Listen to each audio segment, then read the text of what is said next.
বিশ্বনবী জুমার খুতবা দিচ্ছেন, হঠাৎ বিশ্বনবী দেখলেন হাসান আর হুসাইন লাল দুইটা জামা পরে জুমার মসজিদের মধ্যে ঢুকে একবার কাতারের এইদিকে দৌড় মারে, আরেকবার ওইদিকে দৌড় মারে। বিশ্বনবী খুতবা থামিয়ে দিলেন, মিম্বার থেকে নেমে হাসান হুসাইনকে দুই হাতে টানতে টানতে মিম্বারের উপরে নিয়ে আসলেন যাতে মুসল্লিদের ডিস্টার্ব না হয়ে যায়। হাসানকে ডান হাতে ধরে হুসাইনকে বা হাতে ধরে বাকি খুতবাটা বিশ্বনবী তখন শেষ করলেন।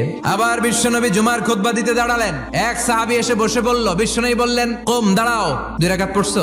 সাহাবী কয় না, পড়ি নাই। বিশ্বনবী বললেন, 2 রাকাত পড়ো। খুতবার নিরবিচ্ছিন্নতাকে ভঙ্গ করে বিশ্বনবী তাকে দাঁড়াতে বললেন, 2 রাকাত নামাজ পড়তে বললেন। তার মানে খতিব সাহেব মন গড়া শুধু খুতবা দিয়ে যায় না, ডানে বায়ে কোথায় কি হচ্ছে সবকিছু নজরে রেখে, কন্ট্রোলে রেখে সামাজিক সব সমস্যার কথাগুলো তুলে ধরে অসামাজিক কার্যকলাপের বিরুদ্ধে হুঙ্কার দিয়ে জুমার প্ল্যাটফর্মটাকে শক্তিশালী করাই হচ্ছে একজনের খতিবের দায়িত্ব। চিল্লা এখন ঠিক কিনা?